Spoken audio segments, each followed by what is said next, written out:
So உங்களுடைய அந்த cinema மேல அந்த அந்த ஒரு லவ் அது எந்த பாயிண்ட்ல ஸ்டார்ட் ஆச்சு?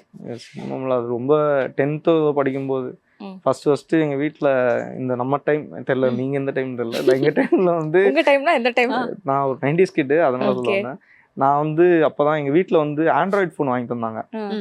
எங்கள் அப்பாவுக்கு யாரும் கிஃப்ட் பண்ணாங்க. எங்கள் அப்பாட்ட ஆல்ரெடி ஃபோன் இருந்ததுனால அந்த ஃபோன் சும்மா இருந்துச்சு.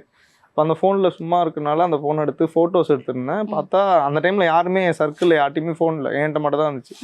அந்த ஃபோட்டோலாம் பார்த்துட்டு எல்லாரும் நல்லா இருக்குனாங்க. அதை நான் ட்ரஸ்ட் பண்ணி ஓகே நம்ம வந்து ஒரு பெரிய ஃபோட்டோகிராஃபர் அப்படின்னு அப்பவே உங்களுக்கு தோணிடுச்சா? 10th 11th அந்த மாதிரி படிக்கும்போது. ஆனால் எல்லாரும் அதே ஃபோட்டோ தான் எடுப்பாங்க அந்த ஃபோன் தான். ஆனால் என்கிட்ட இருந்ததுனால நான் நினச்சிட்டேன் ஓகே நம்ம ரொம்ப ஸ்பெஷல் போல அப்படின்னு நினச்சேன். ஆனா அப்படியெல்லாம் இல்ல, நார்மலா தான் இருந்துச்சு. பட் அப்ப நினைச்சீங்களா இப்படி ஒரு டிஓபியா நம்ம தமிழ் சினிமால இப்படி ஒரு சினிமாட்டோகிராஃபர்? அப்ப எனக்கு டிஓபின்னு ஒன்னு இருக்கதே தெரியாது. போட்டோகிராஃபர்னு ஒன்னு இருக்கிறது தான் தெரியும். நல்ல போட்டோகிராஃபரா வரணும் வருவேன் அப்படின்னு நினைச்சேன். அதுக்கப்புறம் தான் எனக்கு தெரிஞ்சிச்சு சினிமாட்டோகிராஃபின்னு ஒன்னு இருக்கு.